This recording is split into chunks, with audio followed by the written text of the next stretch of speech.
Well, good afternoon, my friends. It's a pleasure to be here with you for this weekly devotional, and I hope you're off to a great start to your week.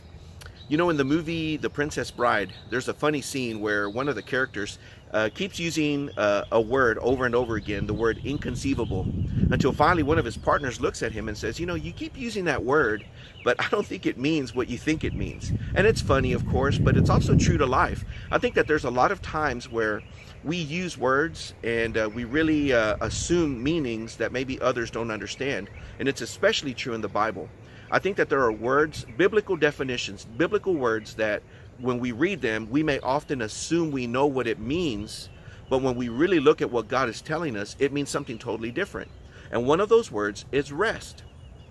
In my message last week, we looked at Hebrews chapter 4, and we looked at the message of this author of Hebrews who was speaking to this group of Jewish believers who, facing persecution, were giving up on their Christian faith and were going right back to the Jewish tradition.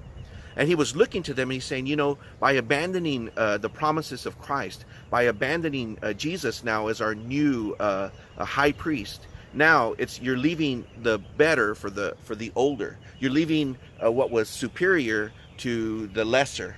And he uses this word rest as an illustration. He looks to them, he says, do you remember our ancestors who were out there in the wilderness and they were right on the verge of entering into the promised land? They were going to enter, and he uses the word rest. They were going to enter into this rest, but because of their unfaithfulness, they ended up going right back into the wilderness, and we know the story. 40 years out roaming in the wilderness because of their lack of faith. And this author of Hebrews looks to them, he says, don't be like our ancestors. Don't be like the wilderness generation. We are right at the verge of entering into this rest, but we must persevere. We can't give up on what is the highest and best option that we have in Christ as our true high priest. And it's true for us as well. So when we look at the meaning of rest under this context, it's not just a feeling of relaxation. It's a spiritual rest. It's a rest where we can have a higher, better, greater hope in Christ, where we don't worry about the things that this world worries about, where we know that we are in God's hands, where we know that we have a mediator that allows us to speak to God on a personal, one-to-one basis.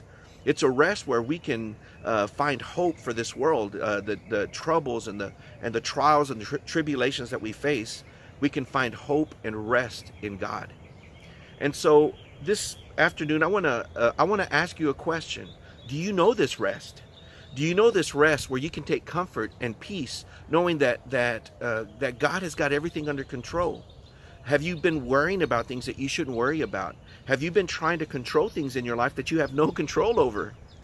Because what the author of Hebrews is saying to these people, he's saying to you and I. He's saying, you're at the verge of entering this rest. Don't give up now. You're on the verge of entering. Now, in the Old Testament context, it was a physical rest. It was a rest of entering into the promised land.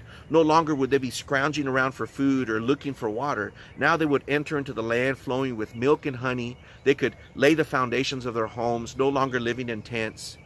And that's the rest that they had promised to them. But now we have a greater rest in Christ. Our rest is a spiritual rest, one where we have peace in the midst of everything going on in our lives. If you don't know this rest, I offer it to you today simply by praying, Lord, forgive me. Forgive me for worrying about things I shouldn't worry about, for trying to control things that I have no control over, for trying to look to the future when I know that the future is yours. If you don't know this rest, I invite you to begin to walk in this rest. All you have to do is enter it by faith. This is the message of the author of Hebrews, and this is the theme of our devotional for this week. May you be encouraged by this message, and I look forward to our next session soon. God bless you.